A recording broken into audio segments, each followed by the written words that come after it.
everyone, I'm Unikersa Pasaribu and welcome to a learning video that is sure to make your thinking sharper and more focused. And this video I will explain 3 fun topics. What is that?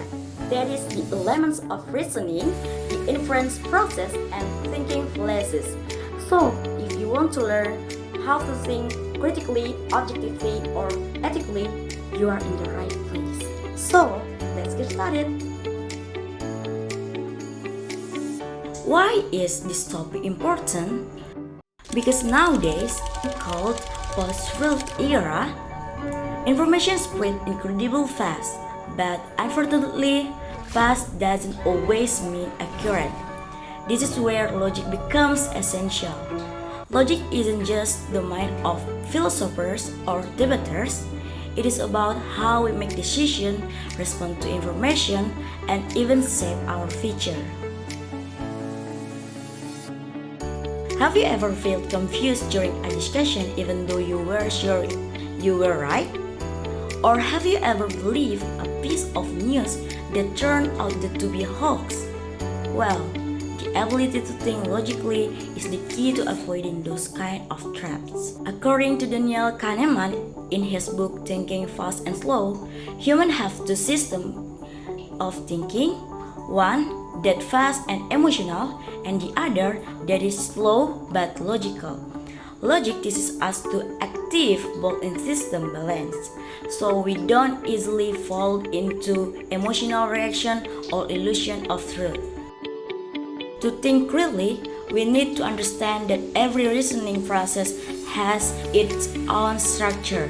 Powell and Elder identified 8 the interrelated elements of logical reasoning.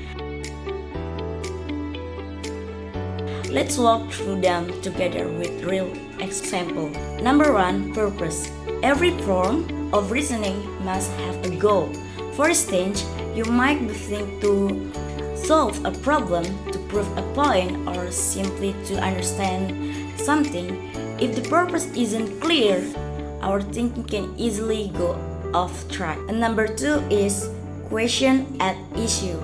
A strong thinking process begins with asking the right question. For example, instead of asking, is climate change real?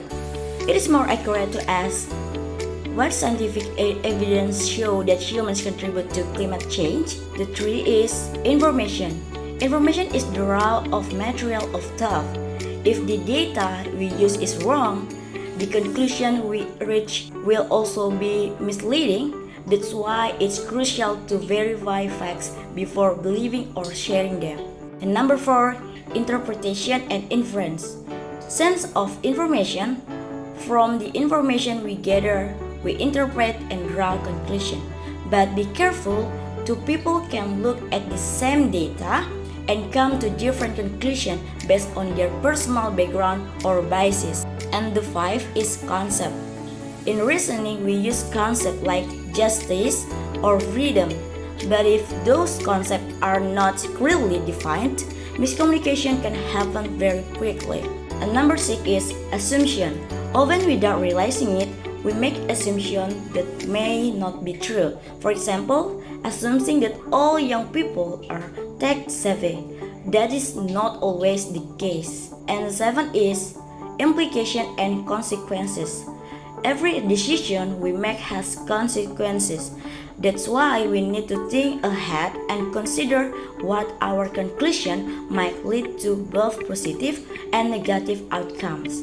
And the last is point of view. We all think from our own perspective, shaped by our culture, experience, and values. Understanding other people's perspective can open the door to healthier dialogue. And all these elements are interconnected and form the foundation of how we reason. When we apply them properly, we become wiser in accessing information, making decisions, and building arguments. Next, let's move into the heart of logic. What is inference, or the process of drawing conclusion? Inference is basically how we get from what we know to what we conclude. And there are 3 main types of inference. What is that? Number one is deductive. This type of reasoning moves from general principles to specific conclusion. Example, all humans are mortal. Socrates is a human, therefore Socrates is mortal. If the premises are true, then conclusion is granted to be true. And the second is inductive reasoning. Unlikely deductive, inductive move from specific observation to general conclusion. Example, the sun rose in the east today. The sun rose in the east yesterday. Therefore, the sun will probably rise in the east tomorrow. Inductive reasoning leads to conclusions that are likely but not certain. And the last is abductive reasoning. Abductive reasoning is from events to the most likely cause. For example, you see a broken window and your laptop is missing. You conclude your house was probably broken into. The conclusion isn't granted, but it's the most plausible explanation based on available evidence. And the key to good inference is don't rush. First, evaluate whether the information you have is strong enough to support the conclusion you're drawing. Now, even we understand how to think logically, there are still many think traps we can fall into without realizing it. These are called fallacies. Fallacies are dangerous because they look logical, but in reality, they distort reasoning. We often see in the debates on social media or in every conversation. Number one is ad hominem, attacking the person instead of their argument. Example, you didn't graduate from college, so your opinion on economics doesn't count. And the two is strawman, misrepresenting someone's argument to make it easier to attack. For example, she wants to regulate social media to reduce hate speech.